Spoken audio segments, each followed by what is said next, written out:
नमस्ते बच्चों, अमर online classes में आपका हार्दिक स्वागत है। हम क्लास 12th बायोमोलिक्यूल जीवाणु चैप्टर पढ़ रहे थे। उस चैप्टर में अपन ने कार्बोहाइड्रेट पढ़ा था। क्या पढ़ा था बच्चों? कार्बोहाइड्रेट। कार्बोहाइड्रेट में देखो, कार्बोहाइड्रेट में कुछ इंपॉर्टेंट पॉइंट थे, मैंने आपको बोला भी था, याद रखना है आपको। पहला पॉइंट मैंने लिखवाया था, कार्बोहाइड्रेट क्या होते हैं? ऑप्टिकली एक्टिव होते हैं। क्या होते हैं? ऑप्टिकली एक्टिव होते हैं। कार्बोहाइड्रेट क्या होते हैं? ऑप्टिकली एक्टिव होते हैं। ध्रुवण गुणनक होते हैं। क्या होते हैं? ध्रुवण गुणनक होते हैं। दूसरी बात मैंने लिखाई दी कि ये क्या होते हैं? पॉली हाइड्रोक्सी एल्डिहाइड और कीटोन होते हैं। पॉलीहाइड्रोक्सी एल्डिहाइड और कीटोन होते हैं। कितने हो गए? 2 क्वेश्चन। तीसरा मैंने लिखाया था, इसका फॉर्मूला होता है CxH2O(Y), जिसके अंदर हाइड्रोजन व ऑक्सीजन का अनुपात कितना होता है? 2:1। कितना होता है? 2:1।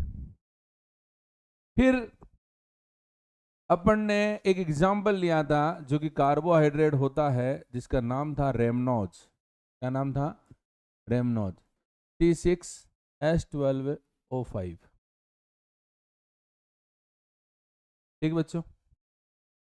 फिर अपन ने ये देखा था कि अगर 2 मोनोसेक्राइड इकाइयां आपस में जुड़ती है तो वो ग्लाइकोसिडिक बॉन्ड से जुड़ती है। किससे जुड़ती बेटा? ग्लाइकोसिडिक बॉन्ड से जुड़ती है। ग्लाइकोसिडिक बंध से, बॉन्ड से जुड़ती है। तो अपन ने देखा था तो जो सुक्रोज होता है उसके अंदर कौन सा बॉन्ड होता है? 1,2। लैक्टोज, माल्टोज में कौन सा होता है? 1,4। एमाइलोज में कौन सा होता है? 1,4। एमाइलोपेक्टिन में कौन सा होता है? 1,4 और 1,6। 1,4 और 1,6। फिर अपन ने ये देखा था कि जो सुक्रोज होता है, सुक्रोज को क्या बोलते हैं? Table sugar. और क्या बोलते हैं? Invert sugar. अपव्रत शर्करा। अपव्रत शर्करा। और यही क्या है? एक अन अपचायक शर्करा है। अन अपचायी शर्करा है। अन अपचायी शर्करा है। एक आता है आपके पास लैक्टोज। लैक्टोज को बोलते हैं दुग्ध शर्करा, मिल्क शुगर। Milk sugar. एक आता है आपके पास फ्रक्टोज, इसको बोलते हैं फल शर्करा, फ्रूट शुगर। अपन ने पढ़ा था स्टार्च। स्टार्च के 2 पार्ट, एक तो होता है एमाइलोज और एक होता है एमाइलोपेक्टिन। ये कुछ इंपॉर्टेंट पॉइंट है जो अपन ने पढ़े थे। किसमें? कार्बोहाइड्रेट में। प्यारे बच्चों, आज अपन पढ़ने जा रहे हैं न्यूक्लिक एसिड। क्या बच्चों? न्यूक्लिक एसिड, न्यूक्लिक अम्ल, न्यूक्लिक अम्ल। देखो न्यूक्लिक अम्ल वो होते हैं, न्यूक्लिक एसिड वो होते हैं जो पीढ़ी दर पीढ़ी स्थानांतरित होते हैं, one transfer from one generation to another generation. जैसे बात करते हैं अपन किसकी, क्रोमोजोम की। क्रोमोजोम क्या होता है? The particle in nucleus of the cell responsible for heredity. किसके लिए? हेरेडिटी के लिए रेस्पॉन्सिबल हो, उसी को क्या बोलते हैं? क्रोमोजोम। और किससे बनता है? प्रोटीन से बनता है। क्रोमोजोम किससे बनता है? प्रोटीन से बनता है। आनुवांशिकी, आनुवांशिकी के लिए उत्तरदायी, आनुवांशिकी के लिए उत्तरदायी कौन होता है बेटा? क्रोमोजोम होता है। कौन होता है? क्रोमोजोम। और क्रोमोजोम किससे बनता है? प्रोटीन से मिलकर बनता है, प्रोटीन से बनता है। क्रोमोजोम किससे बनता है? प्रोटीन से बनता है। इंपॉर्टेंट क्वेश्चन बेटा। फिर अपन ये देखते हैं कि जो न्यूक्लिक एसिड होता है उसका केमिकल कंपोजिशन क्या है? उसका केमिकल कंपोजिशन क्या है? रासायनिक संगठन क्या है? रासायनिक, रासायनिक संगठन इसका, न्यूक्लिक एसिड का। प्यारे बच्चों, न्यूक्लिक एसिड जो है वो बनता है न्यूक्लियोटाइड से। किससे बनता है बच्चों? न्यूक्लियोटाइड से। जब बहुत सारे न्यूक्लियोटाइड आपस में मिल जाते हैं तो उसको बोलते हैं पॉलीन्यूक्लियोटाइड। क्या बोलते हैं बच्चों? पॉलीन्यूक्लियोटाइड। तो अपन बात करते हैं कि न्यूक्लियोटाइड क्या होता है। सबसे पहले अपन बात करते हैं क्या न्यूक्लियोटाइड क्या होता है। तो देखो न्यूक्लियोटाइड क्या होता है। न्यूक्लियोटाइड प्यारे बच्चों किससे बनता है? पेंटोज शुगर से बनता है। किससे बनता है? पेंटोज शुगर से बनता है। किससे बनता है? Pentose sugar plus nitrogenous base. किससे बनता है? नाइट्रोजिनस बेस, नाइट्रोजन क्षार से, प्लस फोस्फोरिक एसिड से। किससे? फोस्फोरिक एसिड से बनता है। आपसे पूछिए कि न्यूक्लियोटाइड क्या होता है, तो न्यूक्लियोटाइड किससे बनता है? पेंटोज शुगर, नाइट्रोजनस बेस और फोस्फोरिक एसिड से बनता है। प्यारे बच्चों, पेंटोज शुगर दो प्रकार की होती है। कितने प्रकार की होती है? दो प्रकार की होती है। कितने प्रकार की होती है बच्चों? दो प्रकार की। एक तो होती है राइबोज शुगर। कौन सी होती है? Ribose sugar. और एक होती है deoxy ribose sugar. Deoxy ribose sugar. Pentose शर्करा कितने प्रकार की होती है? दो। एक तो होती है राइबोज शुगर और एक होती है डीऑक्सी राइबोज शुगर।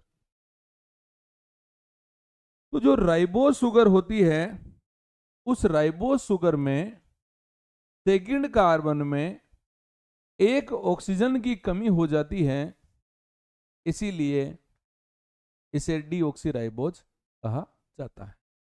कैसे? देखो ये राइबोज शुगर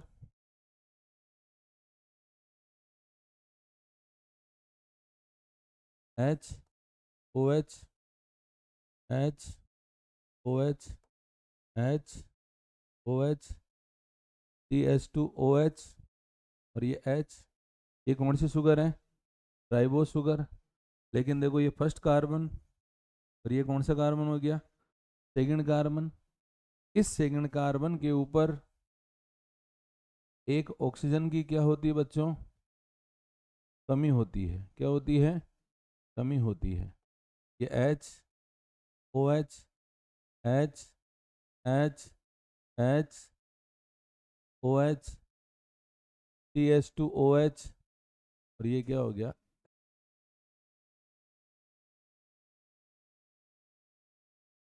तो आप लोग देखो कि एक सेकंड कार्बन के ऊपर एक ऑक्सीजन की क्या है, कमी है, इसलिए इसको क्या बोलते हैं? डीऑक्सीराइबोस शुगर कहते हैं। बात करते हैं नाइट्रोजन बेस की। नाइट्रोजन बेस दो प्रकार का होता है। कितने प्रकार का होता है? दो प्रकार का होता है। एक तो होता है प्यूरीन। क्या होता है बच्चों? प्यूरीन। दूसरा होता है पिरिमिडीन। कौन सा होता है? पिरिमिडीन। पिरिमिडीन। एक तो क्या होता है? प्यूरीन। और दूसरा पिरिमिडीन। तो जो प्यूरीन होता है, प्यूरीन दो प्रकार का होता है। एक तो होता है एडेनिन। क्या होता है बच्चों? एडेनिन। एक होता है ग्वानिन। क्या होता है? ग्वानिन। जबकि पिरिमिडीन जो है वो कितने प्रकार का होता है? तीन प्रकार का। कितने प्रकार का? तीन प्रकार का। एक तो होता है थाइमीन। क्या होता है? थाइमीन। एक होता है साइटोसिन। साइटोसिन। और एक होता है यूरेसिल। क्या होता है बच्चों? यूरेसिल। और फॉस्फोरिक एसिड का फॉर्मूला क्या है? H3PO। एक बार वापस रिपीट करते हैं। देखो, ये क्या है? Ribose sugar. क्या है बच्चों? Ribose sugar. ये क्या है? Deoxy ribose sugar. क्यों कहते हैं? क्योंकि सेकंड कार्बन के ऊपर एक ऑक्सीजन की क्या होती है? कमी होती है। क्या होती है?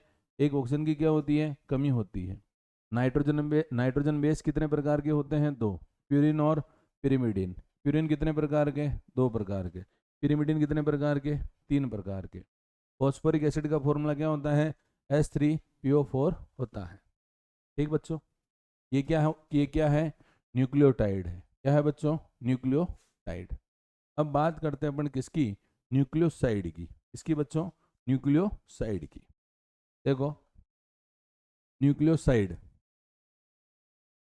न्यूक्लियोसाइड कह रहे बच्चों, न्यूक्लियोसाइड किससे बनता है? Pentose sugar. Pentose sugar plus nitrogenous base. Plus nitrogenous base. इससे क्या बनता है? न्यूक्लियोसाइड बनता है। तो इसके अंदर क्या एब्सेंट रहता है? फॉस्फोरिक एसिड एब्सेंट रहता है। क्या रहता है बच्चों? फॉस्फोरिक एसिड एब्सेंट रहता है। एक बार वापस रिपीट करते हैं अपन। न्यूक्लियोटाइड किससे बनता है? न्यूक्लियोटाइड का केमिकल कंपोजिशन क्या है? पेंटोज शुगर, नाइट्रोजनस बेस और फॉस्फोरिक एसिड। पेंटोज शुगर कितने प्रकार की होती है? दो। राइबोज और डीऑक्सी राइबोज। नाइट्रोजनस बेस कितने प्रकार के होते हैं? दो। प्यूरिन और pyrimidine. Adenine, guanine, cytosine, thymine और यूरेसिल। और फॉस्फोरिक एसिड का फॉर्मूला क्या होता है? H3PO4। बात करते हैं अपन अगली डीएनए की। इसकी बच्चों? डीएनए की। इंपॉर्टेंट टॉपिक है। क्वेश्चन बन सकता है कि डीएनए और आरएनए में अंतर लिखिए, या डीएनए के रासायनिक संगठन, डीएनए की केमिकल कंपोजिशन को समझाइए, या डीएनए जो है, डीएनए का डबल हेलिकल जो स्ट्रक्चर होता है उसको समझाइए, या फिर उसको ड्रॉ करो, पढ़ो उसको। तो अपन बात करते हैं सबसे पहले कि डीएनए होता क्या है। डीएनए की फुल फॉर्म होती है डीऑक्सी राइबो न्यूक्लिक एसिड। क्या होता है बेटा? Deoxy deoxyribonucleic nucleic अम्ल। ये क्या हो गया? डीएनए की फुल फॉर्म होगी D oxy ribo nucleic acid. D oxy ribo nucleic acid. ठीक है बच्चों? Nucleic acid. ए राइबो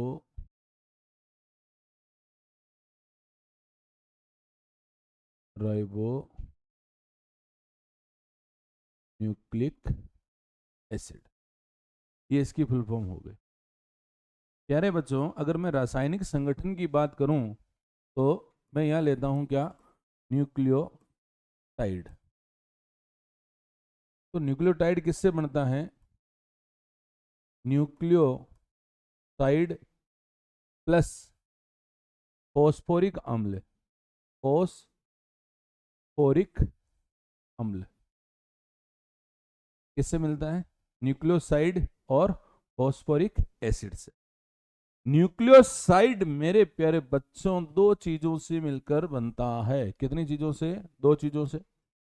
एक तो है पेंटोस शर्करा, कौन सी शर्करा, पेंटोस शर्करा, और दूसरा क्या है, नाइट्रोजन क्षार। क्या है बच्चों, नाइट्रोजन क्षार। तो जो पेंटोस शर्करा होती है, ये इसके अंदर कौन सी होती है, डीऑक्सीराइबोज शर्करा। कौन सी होती है बेटा, डीऑक्सीराइबोज शर्करा, डीऑक्सीराइबोज शर्करा। डीऑक्सीराइबोज शर्करा किसमें होती है, डीएनए में होती है। जब मैं बात करूं नाइट्रोजन क्षार की, तो नाइट्रोजन क्षार कितने होते हैं, दो। एक तो क्या होता है प्यूरिन, और एक क्या होता है पिरिमिडिन। तो ये तो क्या हो गया बेटा, प्यूरिन, और ये क्या हो गया, पिरिमिडिन। तो जो प्यूरिन होता है, प्यूरिन में दो होते हैं, कौन कौन से होते हैं इसमें, एक तो होता है एडेनिन। कौन सा होता है बच्चों, एडेनिन। एडेनिन को किससे लिखेंगे, ऐसे। दूसरा होता है इसमें ग्वानिन। कौन सा होता है, ग्वानिन। ग्वानिन मतलब जी। पिरिमिडिन दो होते हैं। प्यारे बच्चों ध्यान रखना, इसमें यूरेसिल नहीं होता है, इसमें यूरेसिल नहीं होता है। साइटोसिन, साइटोसिन, और एक होता है थाइमिन। क्या होता है बच्चों, थाइमिन, थाइमिन। देखो बच्चों इसको,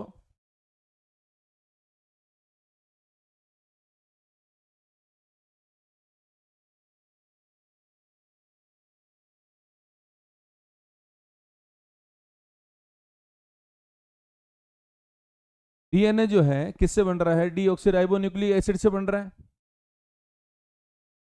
डीएनए की फुल फॉर्म जो है वो क्या है, डीऑक्सीराइबोन्यूक्लिक एसिड। किससे मिलकर बनता है, न्यूक्लियोटाइड से बनता है। किससे बनता है, न्यूक्लियोटाइड से बनता है। न्यूक्लियोटाइड में क्या होता है, न्यूक्लियोसाइड प्लस फॉस्फोरिक एसिड होता है। न्यूक्लियोसाइड कितनी चीजों से मिलकर बनता है, दो। एक तो पेंटोस शर्करा, और दूसरा क्या है, नाइट्रोजनस बेस। और पेंटोस शर्करा में कौन सी शर्करा, दो होती है, एक तो राइबोस शर्करा और एक डीऑक्सीराइबोस शर्करा। तो इसके अंदर कौन सी शर्करा होती है, कौन सी शुगर होती है, डीऑक्सीराइबोस शुगर होती है। ध्यान रखना बच्चों, जो नाइट्रोजन क्षार की बात कर रहा हूं, नाइट्रोजन बेस की बात कर रहा हूं, तो इसके अंदर यूरेसिल नहीं होता है, यूरेसिल नहीं होता है, यूरेसिल नहीं होता है। अगर मैं डायग्राम की बात करूं, इसके इसके डायग्राम की बात करूं, तो मेरे प्यारे बच्चों देखो, ये क्या है, ये शुगर है बेटा। क्या है ये, शुगर। शुगर, कौन सी शुगर, डी ऑक्सी राइबोज शर्करा, D oxy ribose sugar, D oxy ribose sugar. ठीक बच्चों, यहां पे देखो ये कितना नंबर है, ये एक नंबर है। कितना बच्चों, ये एक नंबर है, ये एक नंबर, ये दो नंबर, ये तीन नंबर, ये चार नंबर, और ये कितना नंबर है, पांच नंबर। कितने नंबर है, पांच नंबर। और यहां पे क्या है, CH2, ये पांच नंबर। ठीक बच्चों, एक नंबर, दो नंबर, तीन नंबर, चार नंबर, और ये क्या हो गया, पांच नंबर। जब मैं देखो, जब मैं दो न्यूक्लियोटाइड को आपस में मिलाता हूं, कितने न्यूक्लियोटाइड को आपस में मिलाता हूं, दो। तो एक न्यूक्लियोटाइड तो ये हो गया, एक न्यूक्लियोटाइड ये हो गया।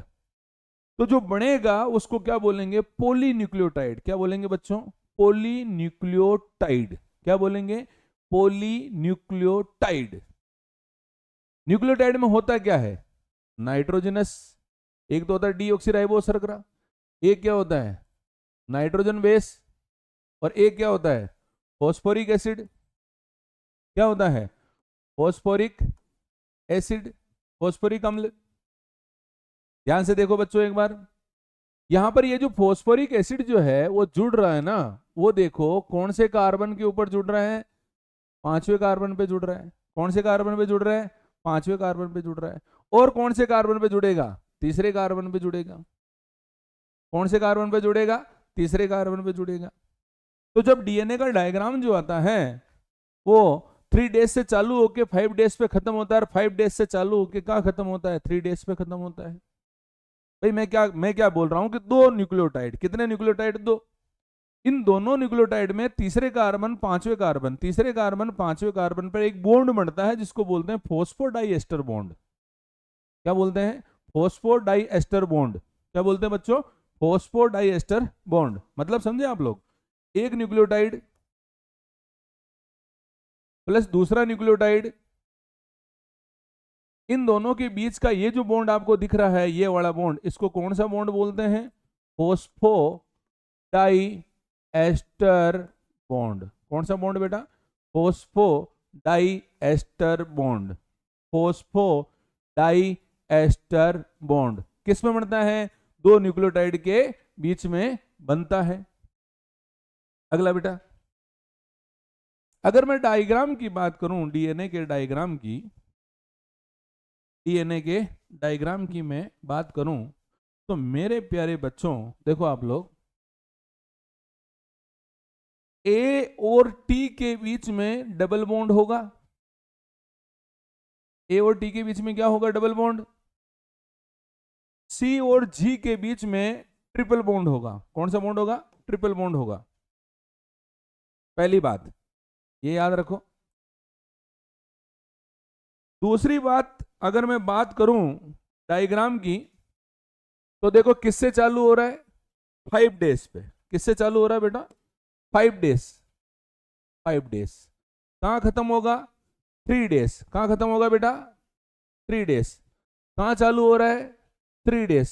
कहां खत्म हो रहा है, 5 डेज। एक न्यूक्लियोटाइड, दूसरा न्यूक्लियोटाइड। ठीक बच्चों, देखो ये क्या है, जी, और ये क्या है, सी। कौन सा बॉन्ड बन रहा है, ट्रिपल बॉन्ड। वापिस देखो, ए और टी के बीच में कौन सा बॉन्ड बन रहा है, डबल बॉन्ड। टी और ए के बीच में कौन सा बॉन्ड है, डबल बॉन्ड। ए और टी के बीच में कितना बॉन्ड है, डबल बॉन्ड। मेरे प्यारे बच्चों याद रखना, ये क्या है, यहां से लेके यहां तक एक खंड हो गया, यहां से लेके यहां तक ये एक खंड हो गया। तो ये जो एक खंड की लंबाई है ना बेटा, वो होती है 34 एंगस्ट्रम। कितनी होती है, 34 एंगस्ट्रम। एक सेगमेंट जो होता है उसकी लेंथ कितनी होती है, 34 एंगस्ट्रम। और ये भी याद रखना कि जो एक सेगमेंट होता है, एक खंड होता है, किस उसके अंदर 10 बेस पेयर होते हैं। क्या होते हैं, 10 बेस पेयर होते हैं, 10 कार युग्म होते हैं। क्या होते हैं बेटा, 10 कार युग्म होते हैं। तो बताइए कि इसकी लंबाई कितनी होगी, 34। 34 में कितने युग्म हैं, कितने बेस पेयर है, 10। तो 2 बेस पेयर के बीच की डिस्टेंस कितनी होगी, 3.4 एंगस्ट्रम। कितनी होगी, 3.4। तो देखो जैसे मैं इसकी बात करूं, ये क्या है, सी, और ये क्या है, जी। ये क्या है, जी, और ये क्या है, सी। तो ये जो दोनों के बीच की डिस्टेंस है ना, ये कितनी है, 3.4 एंगस्ट्रम। कितनी है, 3.4 एंगस्ट्रम। कितनी डिस्टेंस है, कितनी लंबाई है, 34। एक सेगमेंट में कितने बेस पेयर होते हैं, 10। कितने बेस पेयर हैं, 10। तो दो के बीच की डिस्टेंस कितनी है, 3.4 एंगस्ट्रम। कितनी है बच्चों, 3.4 एंगस्ट्रम। इसका व्यास, इसका डायमीटर कितना होता है, 20 एंगस्ट्रम। कितना होता है, 20 एंगस्ट्रम। ठीक बच्चों, ये जो डायग्राम है ये क्या है, डबल हेलिकल डायग्राम है। देखो ये ऐसे, आप चोटी बनाते हैं ना, चोटी बनाते हैं तो चोटी को क्या करते हैं, गूंथते हैं ऐसे। तो ये देखो चोटी को गूंथ रहे हैं, तो ये डायग्राम कौन सा हो गया, डबल हेलिकल। कौन सा हो गया बेटा, डबल हेलिकल डायग्राम। और ये डायग्राम किसने दिया था, वाटसन और वाटसन एंड क्रिक ने दिया था। किसने दिया था बच्चों? वाटसन और क्रिक ने दिया था। किसने दिया था? वाटसन और क्रिक ने दिया था। किसने दिया बच्चों? वाटसन और क्रिक ने दिया था डीएनए का डायग्राम। ठीक बच्चों, एक बार वापस रिपीट कर रहा हूं मैं, ध्यान से सुनना। डीएनए किससे बनता है? न्यूक्लियोटाइड से बनता है। किससे बनता है बच्चों? न्यूक्लियोटाइड से बनता है। न्यूक्लियोटाइड के अंदर तीन चीजें होती है। कितनी होती है बेटा? तीन चीजें होती है। पहली क्या है? Pentose sugar. क्या है बच्चों? Pentose sugar. पेंटोस शुगर में कौन सी शुगर होती है? Deoxyribose sugar. कौन सी बच्चों? Deoxyribose sugar. दूसरा नाइट्रोजन बेस आता है। नाइट्रोजन बेस के अंदर दो होती है, एक तो होती है प्यूरिन और एक होती है पिरिमिडीन। एक तो होती है प्यूरिन, एक होती है पिरिमिडीन। प्यारे बच्चों, इसमें यूरेसिल नहीं होता है। क्या नहीं होता है? यूरेसिल नहीं होता है।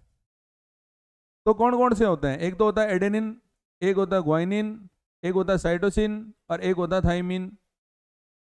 ठीक बच्चों, एक होता है इसके अंदर फॉस्फोरिक एसिड। क्या होता है बच्चों? Phosphoric acid. नेक्स्ट हेडिंग आती है इसके अंदर आरएनए। क्या आती है बच्चों? आरएनए। आरएनए की फुल फॉर्म होती है राइबो न्यूक्लिक एसिड। क्या होती है बच्चों? Ribo nucleic acid. Ribo nucleic acid किससे बनता है?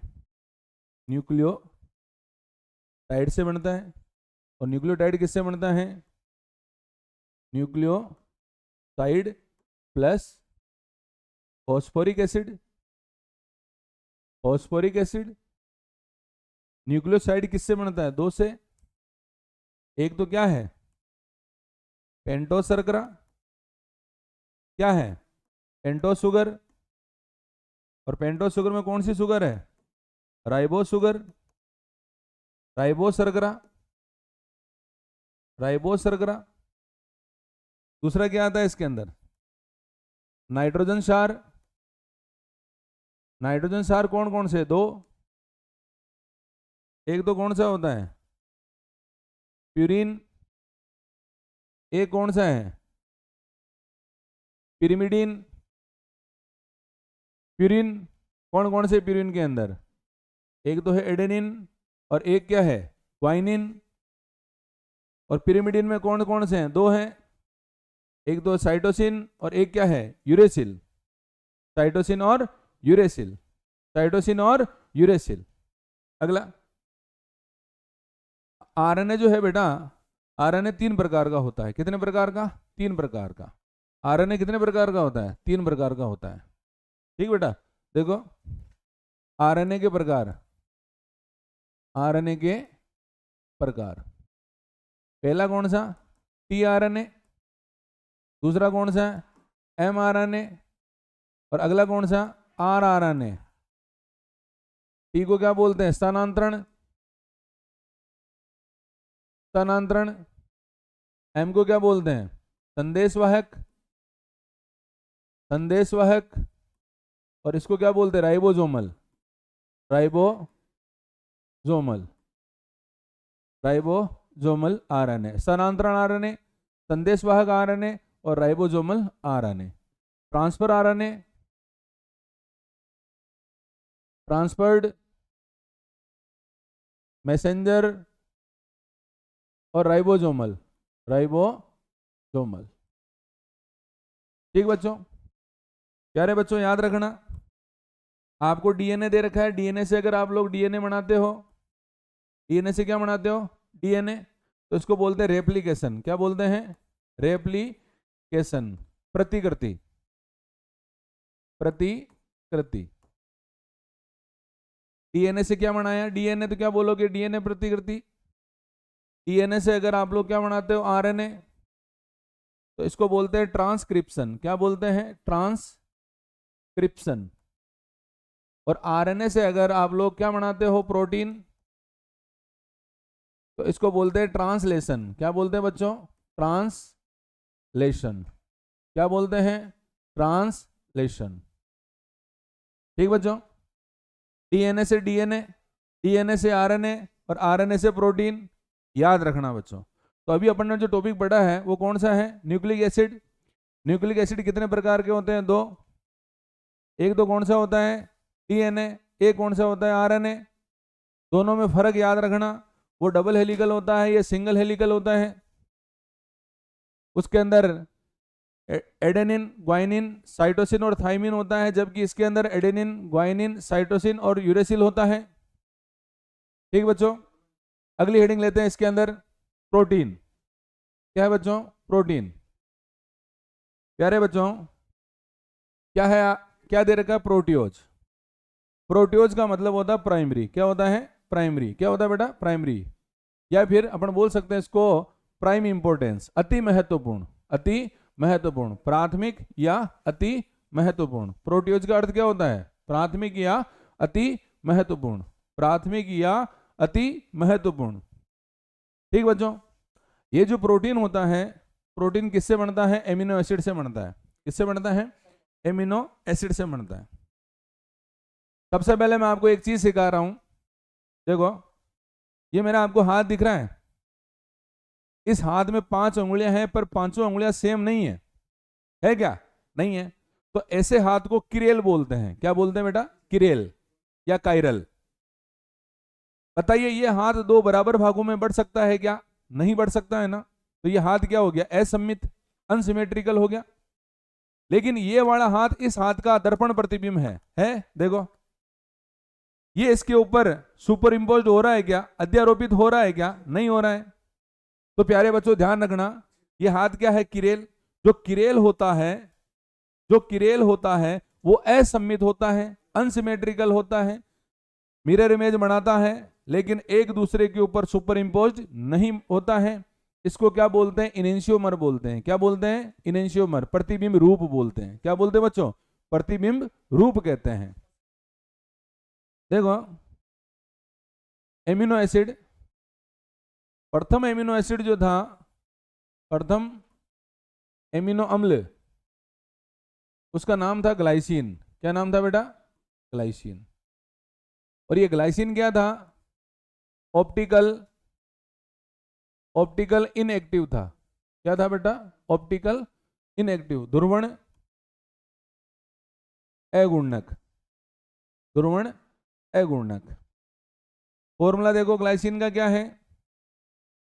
ये सी, यहां क्या हो गया? NH2, ये C डबल बॉन्ड OH, ये H और ये H।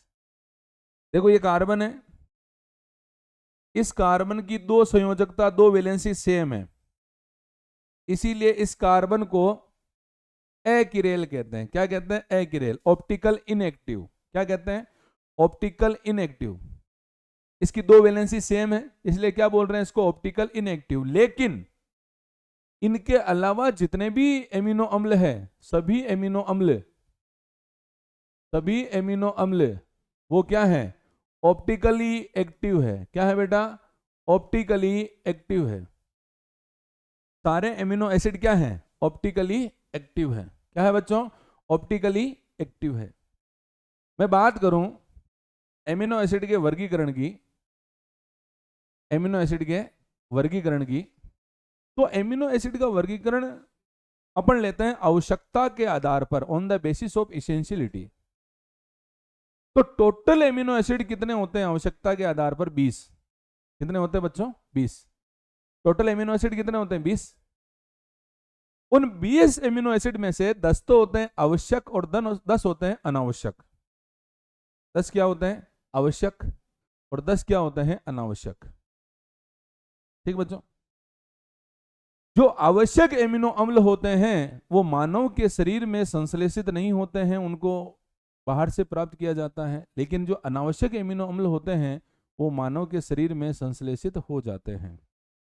ठीक बच्चों, दोनों की संख्या कितनी होती है? 10-10 होती है। कितनी होती है? 10-10। देखो,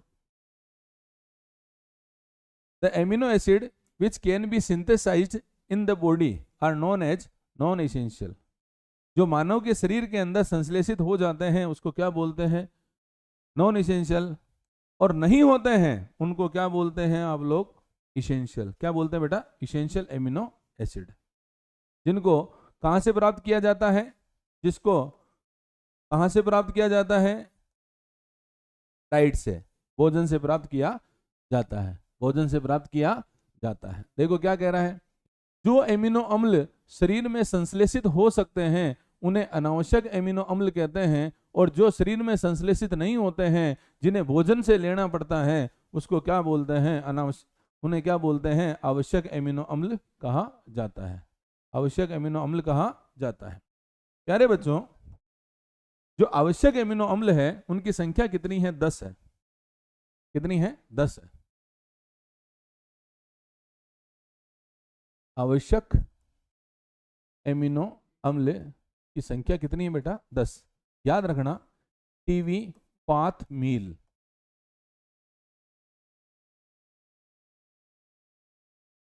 ये ट्रिक आपको याद रखनी है। क्या है, टीवी पाथ मील।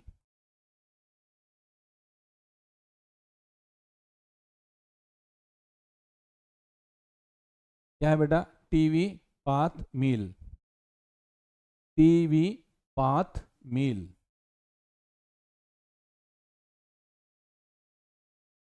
एक मिनट बेटा,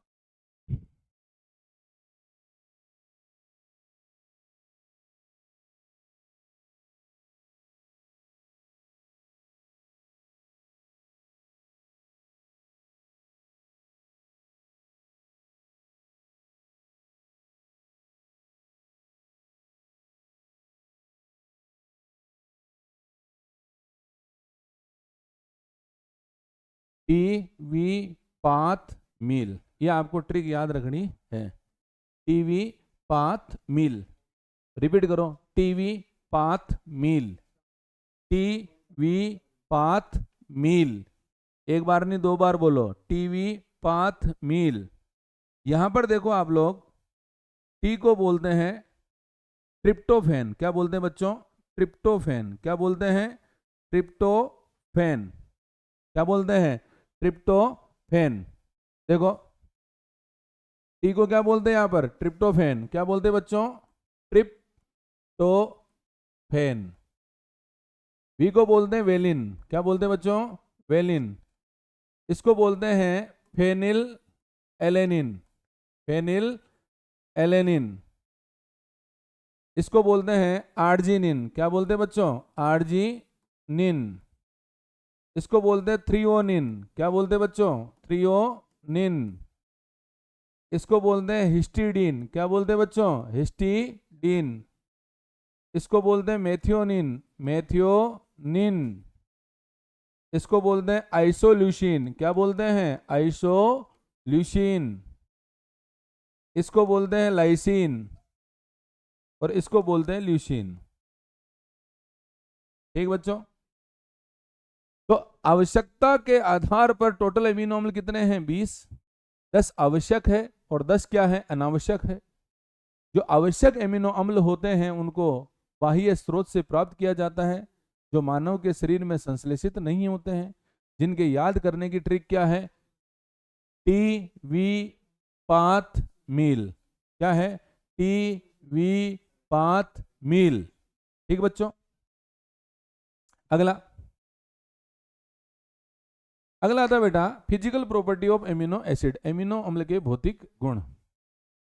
प्यारे बच्चों ध्यान रखना, जितने भी एमिनो अम्ल होते हैं वो क्या होते हैं, कलरलेस होते हैं, रंगहीन होते हैं, क्रिस्टलीय होते हैं। दीज आर वाटर सोल्यूबल, पानी के अंदर घुल जाते हैं। हाई मेल्टिंग पॉइंट होती है, उच्च गलनांक होता है। And behave like salt rather than simple amine or carboxylic acid. The behavior is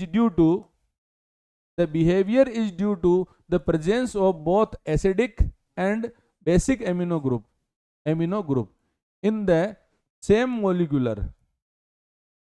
In aqueous solution, the carboxy group can lose one proton and amino group can accept a proton.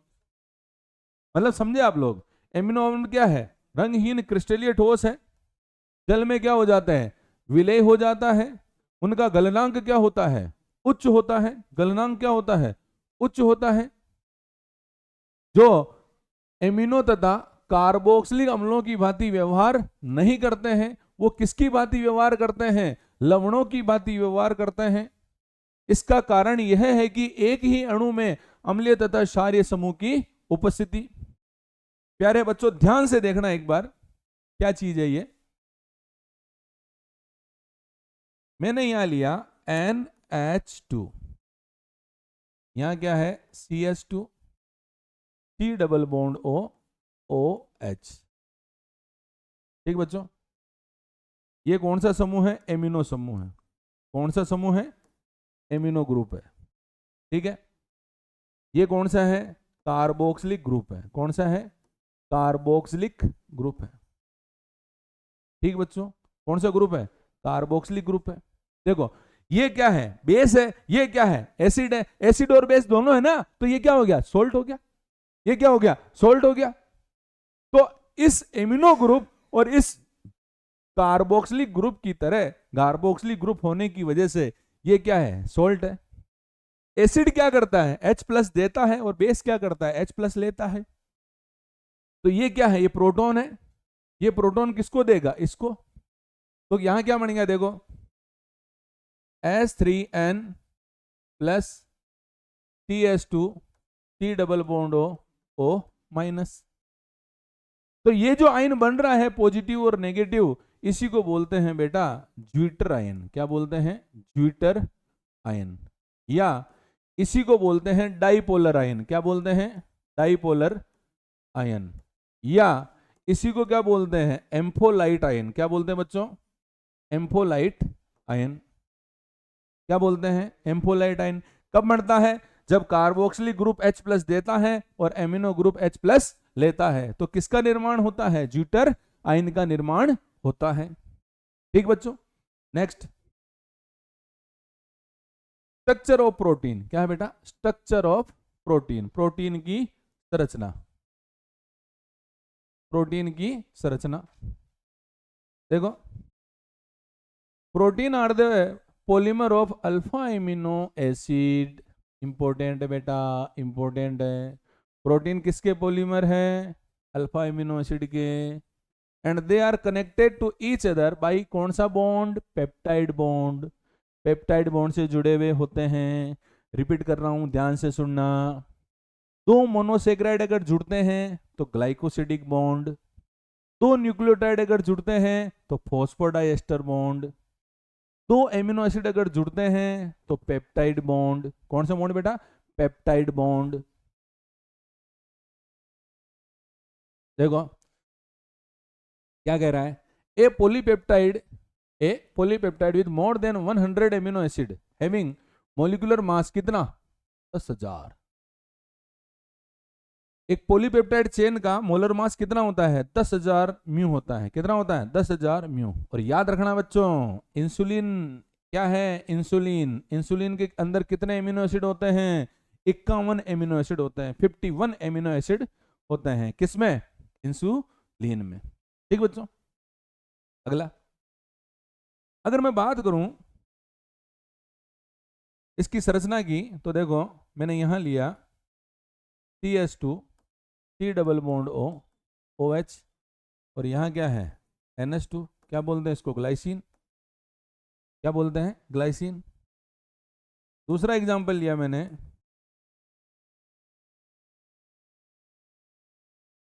इसको बोलते हैं alanine. क्या बोलते हैं बच्चों? Alanine. तो एक amino acid ये रहा और एक एमिनो एसिड ये रहा। यहां से H2O क्या हो गया बाहर? H2O क्या हो गया बाहर? क्या बनेगा? NH2 CH2 C double bond O NH CH COH और ये CH3। तो ये जो बॉन्ड बन रहा है ना बेटा, ये वाला ये वाला ये वाला, इसको बोलते हैं पेप्टाइड बॉन्ड। पेप्टाइड लिंकेज बोलते हैं। क्या बोलते हैं? Peptide linkage. कौन सा? ये C डबल बॉन्ड NH जो बॉन्ड बन रहा है, इसको क्या बोलते हैं? पेप्टाइड लिंकेज बोलते हैं। अच्छा बताइए कितने एमिनो एसिड थे? 2। तो ये जो बना है ना, इसको बोलते हैं डाइपेप्टाइड। क्या बोलते हैं? डाइपेप्टाइड। अगर एमिनो एसिड 2 है डाइपेप्टाइड, 3 है ट्राइपेप्टाइड, 4 है टेट्रापेप्टाइड, बहुत सारे हैं तो पॉलीपेप्टाइड। ठीक बच्चों, देखो protein can be classified into two types on basis of their molecular shape. आणविक संरचना के आधार पर, कौन सी संरचना के आधार पर? आणविक संरचना के आधार पर प्रोटीन दो प्रकार का होता है। पहला है फाइब्रस प्रोटीन, रेशेदार प्रोटीन। फाइब्रस प्रोटीन, रेशेदार प्रोटीन। देखो फाइब्रस मतलब क्या है? ये आपके जो बाल दिख रहे हैं ना, बाल पानी के अंदर घुलते हैं क्या? नहीं घुलते हैं। नाखून पानी के अंदर घुलते हैं क्या? नहीं घुलते हैं। ऊन जो होती है, सिल्क जो होती है, वो पानी के अंदर घुलती है क्या? नहीं घुलती। जो पानी के अंदर नहीं घुलते हैं वो क्या है? फाइब्रस प्रोटीन है। ठीक है बेटा। जल में क्या होते हैं? अविलेय, हाइड्रोजन तथा डाइसल्फाइड बंध पाया जाता है। कौन कौन से एग्जाम्पल है? केरेटिन। पहला एग्जाम्पल क्या है? केरेटिन। केरेटिन में याद रखना हेयर, वूल, सिल्क। दूसरा होता है मायोसिन।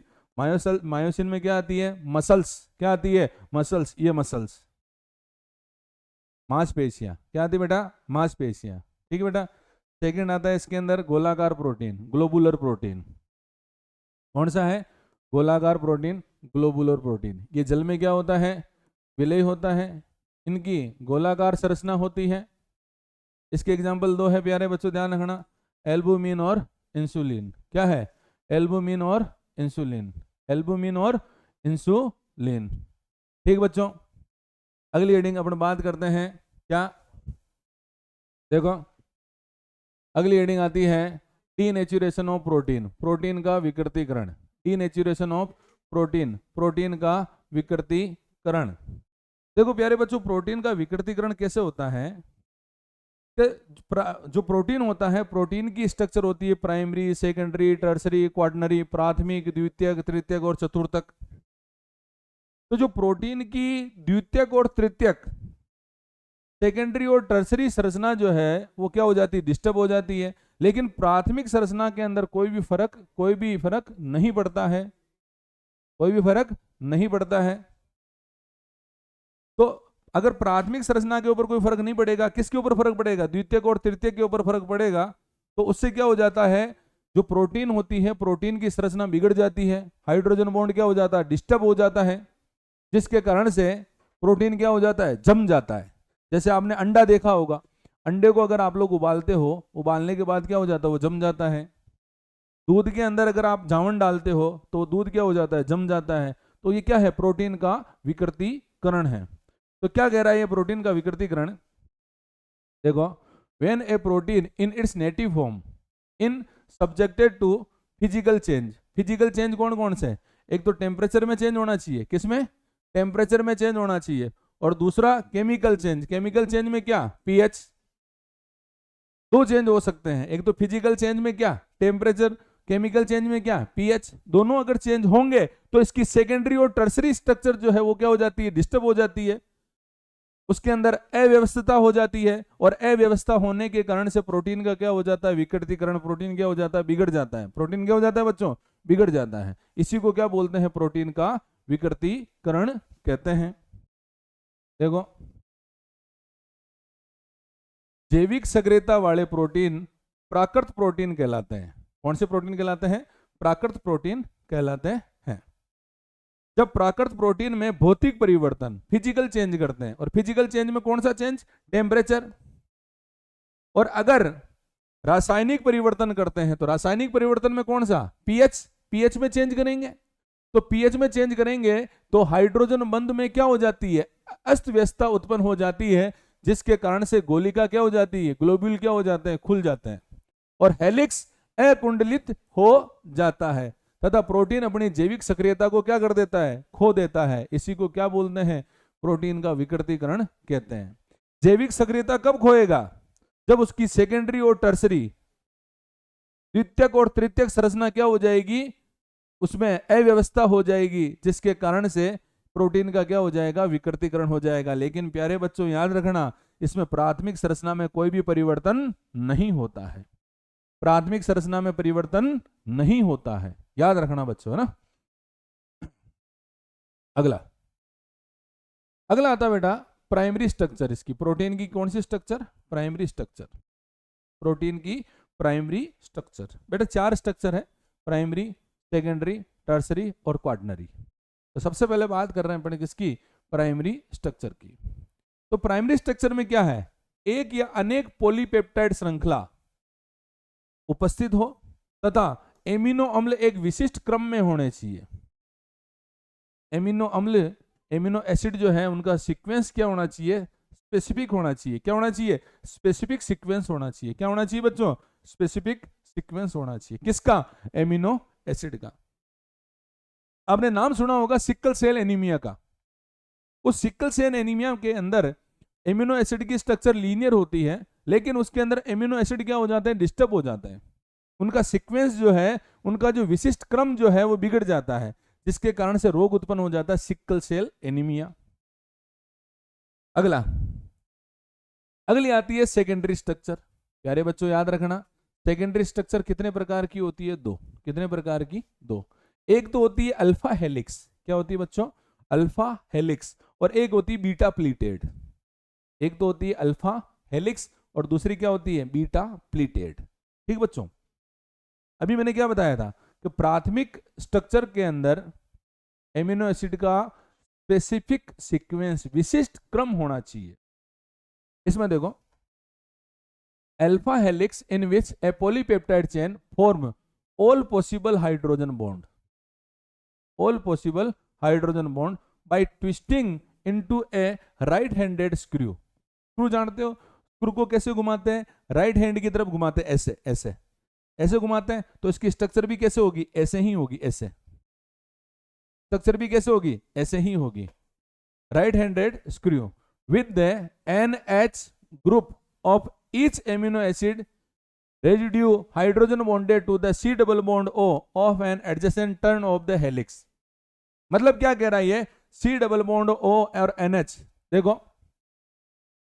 ध्यान देना, राइट हैंडेड स्क्रू कैसे होता है, स्क्रू कैसे घूमता है, ऐसे ऐसे घूम रहा है, देखो ऐसे राइट हैंड की तरफ।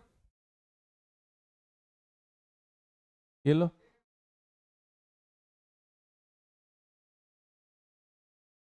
ठीक है।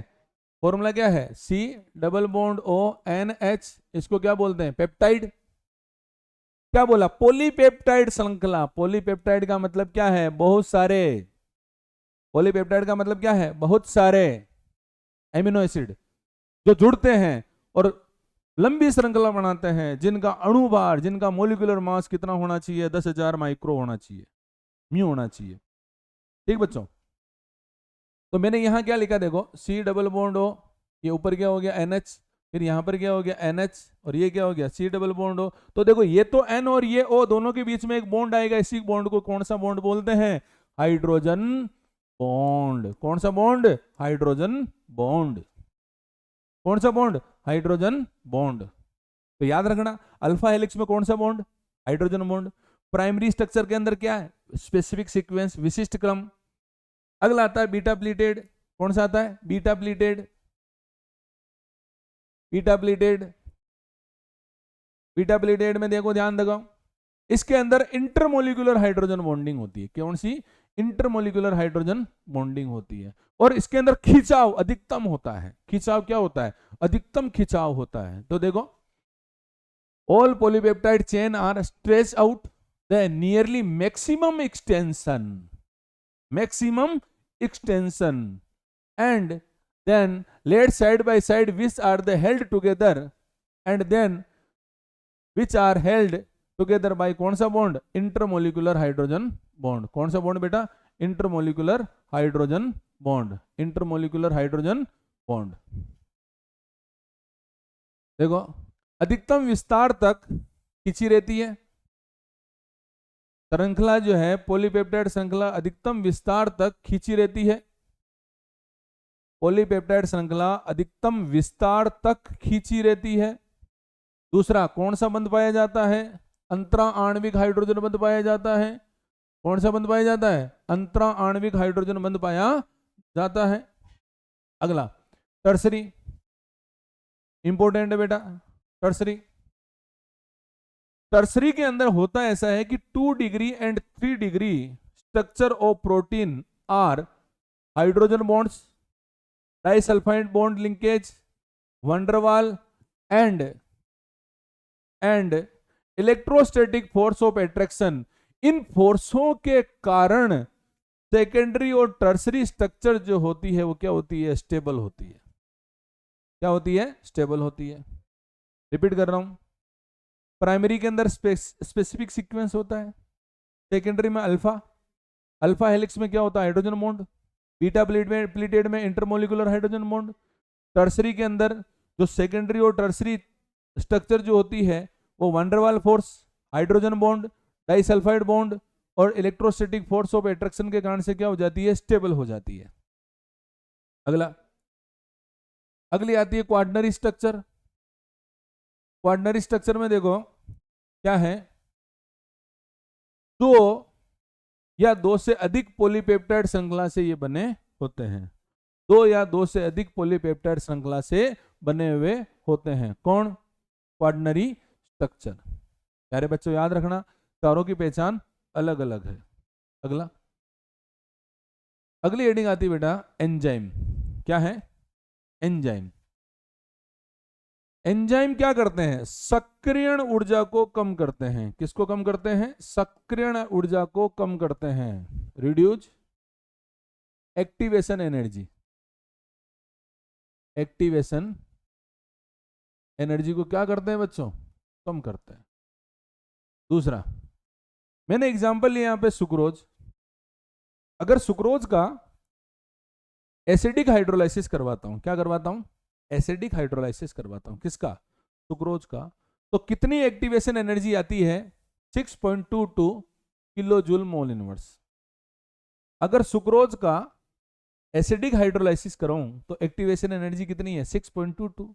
लेकिन अगर वहां पर मैं क्या कर देता हूं, एंजाइम ले लेता हूं जिसका नाम क्या है, सुक्रेज। क्या नाम है, सुक्रेज। तो ये एंजाइम क्या करेगा, सुक्रेज एंजाइम क्या करेगा, एक्टिवेशन एनर्जी को कम कर देगा। कितनी कम कर देगा, 2.15, 2.15। तो बात याद रखने वाली क्या, कि एंजाइम क्या करता है, एक्टिवेशन एनर्जी को कम करता है। क्या करता है, एक्टिवेशन एनर्जी को क्या करता है बेटा, कम करता है। देखो अगर मैं इसके डायग्राम की बात करूं, काम कैसे करता है देखो, और ध्यान रखना एंजाइम क्या होते हैं, स्पेसिफिक होते हैं। ये एंजाइम, ये क्या है, एंजाइम प्लस ये क्या है, सबस्ट्रेट, दोनों रिएक्शन करेंगे। ये एंजाइम और ये क्या हो गया, सबस्ट्रेट, क्रियाकारक। तो क्या बन गया, ES। क्या बन गया, ES। तो सेकंड स्टेप में क्या हो जाएगा वापस, ये क्या है, ES। तो वहां पे वापस ये तो क्या हो गया, एंजाइम, और ये जो सबस्ट्रेट था वो किस में बदल गया, प्रोडक्ट में। ये तो एंजाइम हो गया और ये क्या हो गया, प्रोडक्ट। तो देखो बेटा क्या है, एंजाइम क्या कर रहा है, एंजाइम क्या कर रहा है, एंजाइम रिएक्टेंट को प्रोडक्ट में चेंज कर रहा है, लेकिन खुद परिवर्तित नहीं हो रहा है। एंजाइम कभी भी परिवर्तित नहीं होते हैं। एंजाइम केवल और केवल रेट ऑफ रिएक्शन को क्या करते हैं, बढ़ाते हैं। क्या करते हैं बच्चों, बढ़ाते हैं। उम्मीद करता हूं समझ में आया होगा चैप्टर आपको। थैंक यू, धन्यवाद, फिर मिलते हैं।